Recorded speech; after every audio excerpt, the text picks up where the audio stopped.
Assalamualaikum warahmatullahi wabarakatuh. Selamat datang kembali di channel Alimsa. Di video kali ini saya ingin membahas tentang aplikasi yang bernama Tunaiku.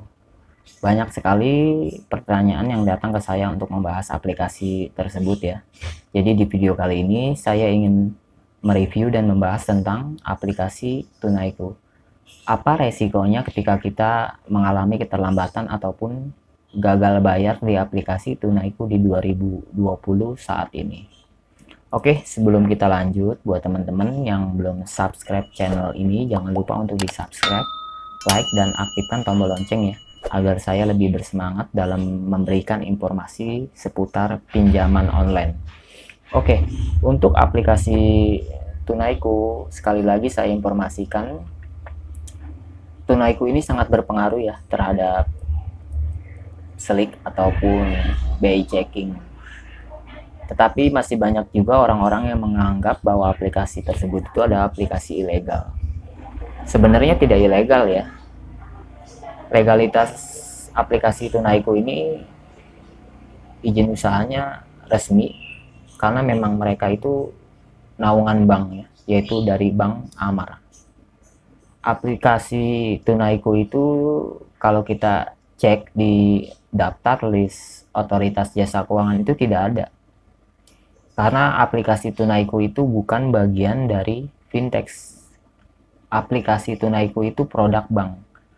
Di tahun 2018, aplikasi Tunaiku itu memang tergabung dalam keanggotaannya sebagai layanan fintech.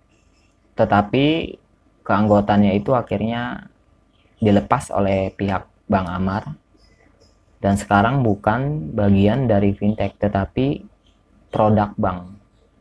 Jadi kalau teman-teman memiliki pinjaman di Tunaiku, itu sama aja kalian memiliki pinjaman utang KTA di bank, kredit tanpa anggunan di bank.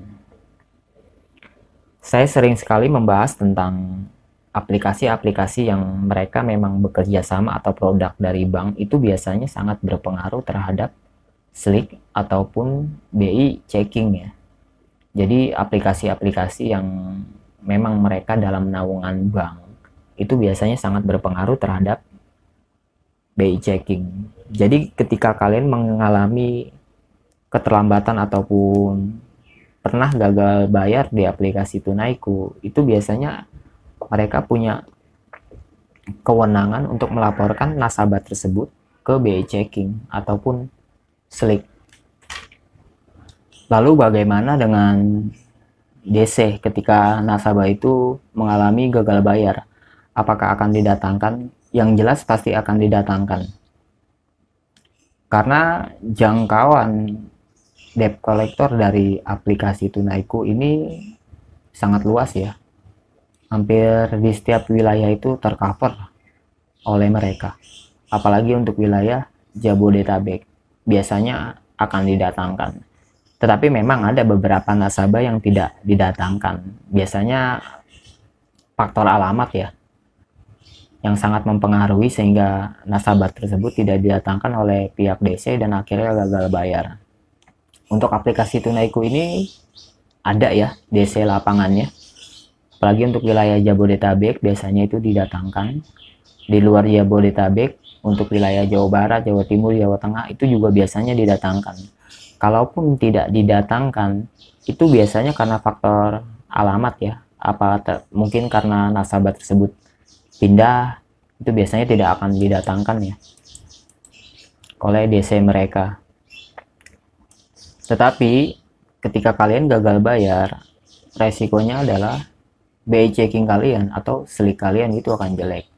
Tetapi tidak usah panik ataupun tidak usah takut ya ketika BI checking ataupun Slick kalian itu buruk.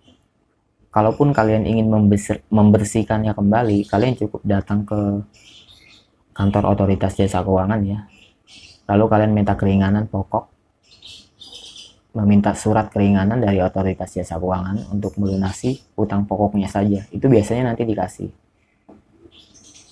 Tetapi bagi mereka-mereka yang sudah nggak berpengaruh ya terhadap BI checking, ya bagus lah. Jadi kalian bisa dijauhkan dari hutang piutang, dijauhkan dari perkara riba. Saya pribadi pun saya juga nggak berpengaruh ya, kalaupun BI checking jelek, slick jelek, karena saya pribadi juga sudah kapok ya yang namanya berhutang, baik itu di pinjol ataupun di bank.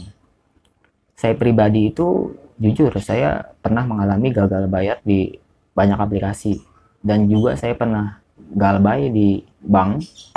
Kalau cek slick saya udah jelek, track record riwayat kredit saya jelek, karena saya pernah gagal bayar di bank ya. Untuk pinjol juga nggak semuanya pinjol-pinjol itu bisa melaporkan ke slick, karena pinjol itu kan sekarang sudah memiliki BI checking tersendiri ya, yaitu Pusdapil, Pusat Data Fintech Lending. Jadi untuk aplikasi Tunaiku ini sangat berpengaruh ya terhadap BI checking ataupun slick ya, karena mereka itu produk dari bank dan Tunaiku itu bukan bagian dari fintech. Jadi jangan pernah menganggap bahwa aplikasi tersebut ilegal. Mereka itu resmi ya, legalitasnya resmi karena mereka itu dari produk Amar Bank.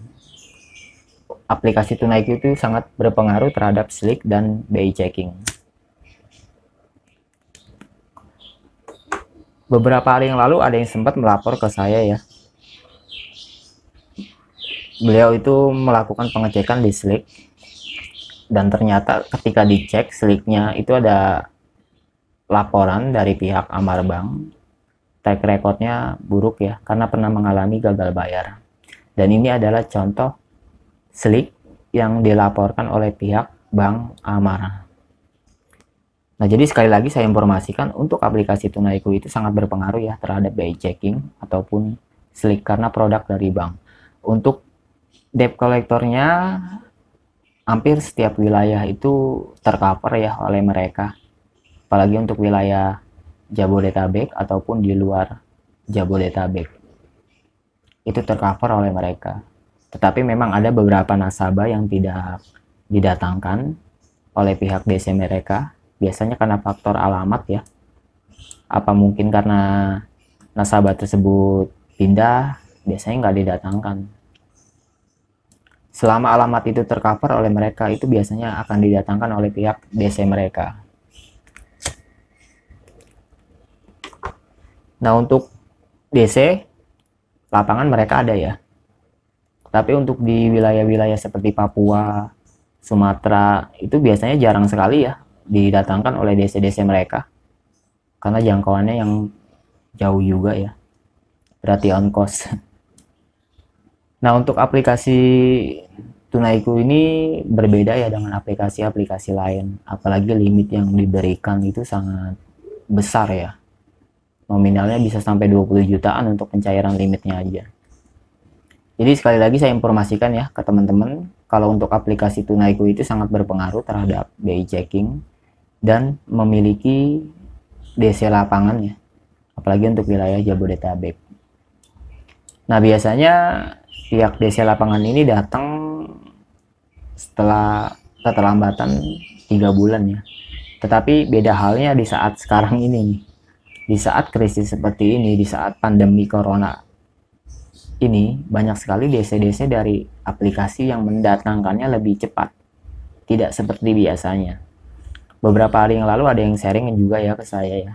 Didatangkan oleh pihak aplikasi Aku Laku. Padahal keterlambatannya hanya baru sekitar 2 bulanan ya, sudah didatangkan oleh Aku Laku. Pengalaman saya pribadi aja dulu, saya didatangkan itu 7 bulan. Saya wilayah Jabodetabek. Sekarang di saat krisis seperti ini, banyak sekali pinjol-pinjol yang lebih cepat mendatangkan DC-nya. Karena mereka juga panik ya. Tingkat kredit macet saat ini itu lagi melonjak. NPL-nya lagi melonjak di perusahaan-perusahaan fintech. Banyak orang yang akhirnya memutuskan untuk gagal bayar. Ya mereka gagal bayar karena memang faktor keadaan ya. Apalagi saat ini banyak orang yang di PHK, dirumahkan, dan pendapatannya berkurang.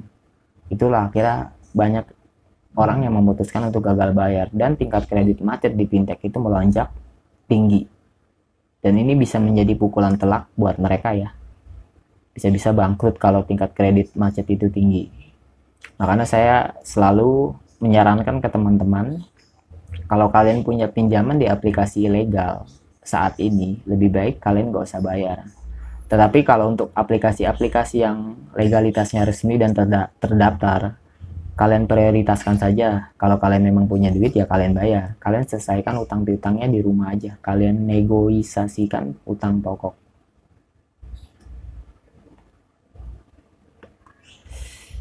Untuk utang piutang pinjol itu sebenarnya nggak terlalu ribet ya, seperti halnya utang piutang di bank.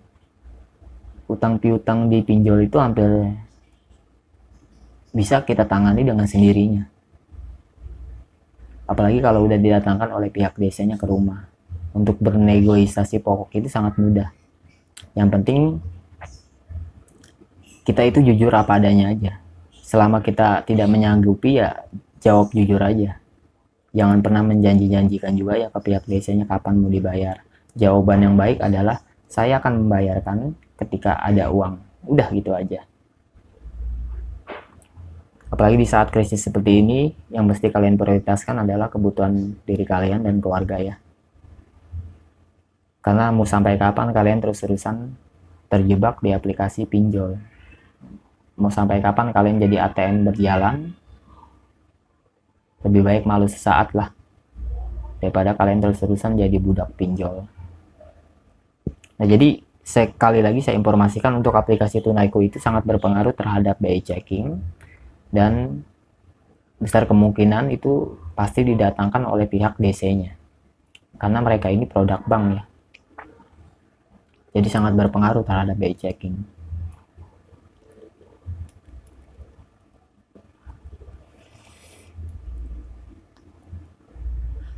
Nah jadi buat teman-teman yang memiliki pengalaman juga di Tunaiku, kalian sharing aja ya di kolom komentar.